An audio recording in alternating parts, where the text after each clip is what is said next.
Yeah. And they had people for that. And surely if it's as black and white as that, there's accountability bodies there. There's you know, and have none of these worked? Have none of these? Why is he still in position? Why are these people still operating? I think if we go to the accountability bodies, my good friend Alistair, who you mentioned earlier, had raised a concern in mid-2017 before I became involved about the sale of asset for £1 at the first site, and the accountability body on this occasion, the Northern Ireland Audit Office, wrote a few letters, was misled by the council and said there's nothing to see here, back to Jim. So in that instance, I think that the Audit Office had serious questions to answer, and in future I don't think that this subject matter is finished by any manner of means, even though there's an extraordinary audit carried out. But that extraordinary audit was carried out and led by the very person who in 2017 said there was nothing to see here. So there's all sorts of problems, and only by a public inquiry into what took place in Causeway Coast and Glens will we get close or anywhere close to the answers. So is it a failing of the process in the system, or is it just people have broken the rules and gotten away with it, and so others are then copying what they've done? It sounds like, because what you're saying, every single step of the way someone should have been caught. If this was a shortlisting or a tendering process, the people that you're talking about, Dean, never would have gotten contracts awarded. It's how that can happen within the system that has me baffled. Well, that's a really fascinating point, Kat. Simply on the basis that those checks and balances were always there and still should be there, particularly when it comes to irregularity, impropriety, risk of fraud, or whatever you want to call it, within public service. And indeed, the Audit Office themselves produced a report in 2013 into DOE planning, which it was a review of counter-fraud measures, and they warned in that report that the counter-fraud culture that was being sort of embedded within DOE planning should not be lost when the functions of planning transfer across to the councils. But and was it there? Was there a counter-fraud culture there? Was there? It was. Well, there was, because I was charged with building it. So we went through many ways of doing that, and to be clear, this came about because of a Public Accounts Committee recommendation. The Public Accounts Committee in 2010 examined the planning system and says this is probably the public service that is most at risk of conflicts of interest, impropriety, whatever else. So on that basis, there were recommendations that you need to now start embedding a counter-fraud culture, developing and embedding a counter-fraud culture in planning. And the way that we went about that was we produced what was known as an external whistleblowing policy specifically for planning, and that's been lost now, although it's starting to change. But there was also then we developed counter-fraud or fraud awareness training that was rolled out and taken specific examples within planning in Northern Ireland, and that was rolled out to every member of planning, DOE planning. Was it just to tick a box, or was it actually taken seriously? Oh, no, it was taken seriously.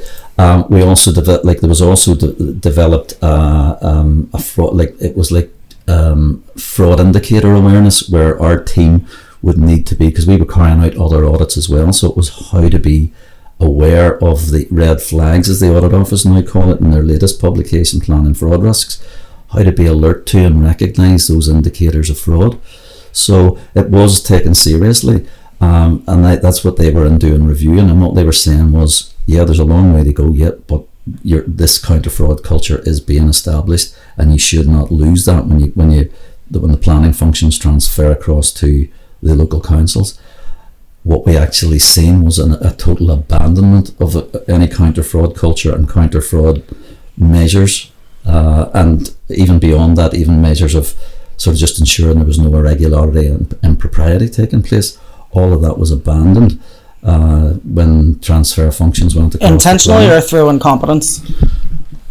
It's hard to know, but I mean, I have my concerns that it may well have been intentionally, because what you don't now have is anyone with an oversight of what's going on within the councils in terms of planning, particularly when citizens raise a concern And the classic example for me is through my own experience, where I have raised a specific concern with Derry Strabane Council about how I believe the judicial review process was corrupted by false and misleading information from the council, and that has led to a miscarriage of justice. And a miscarriage of justice is, in fact, one of those things that you can whistleblow about. It's contained in the public interest disclosure order, and it was contained in the Planning Service external whistleblowing policy as well.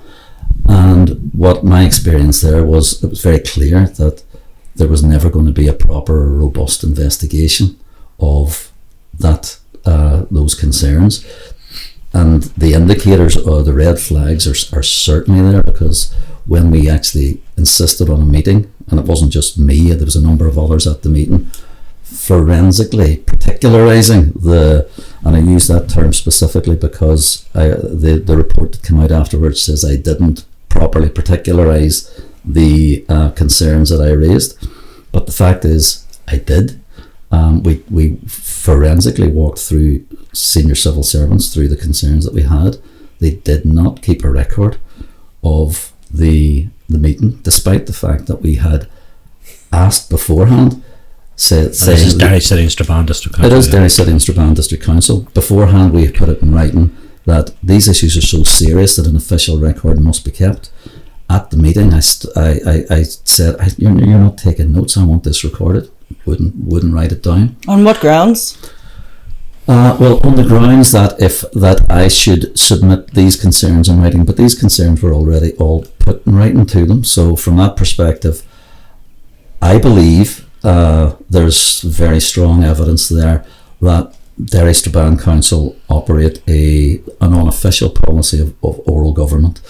Basically what that means is deliberately evading the keeping of public records so as to avoid public scrutiny.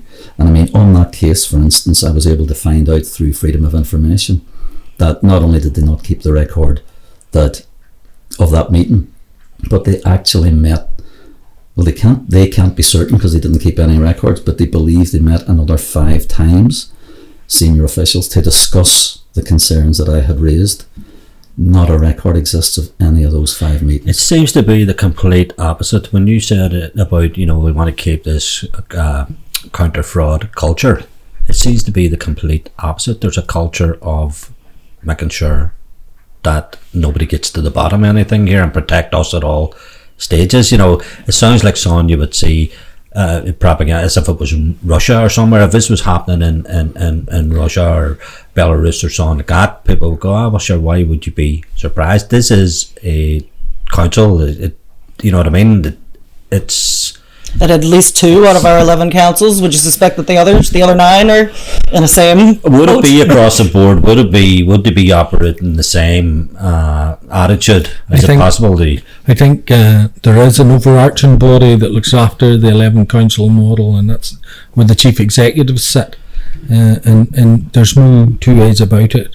An exchange of information will be happening, but my sources are telling me that there was concerns about what was going on in some of the councils, and some of the chief executives were quite adamant that changes had to be made.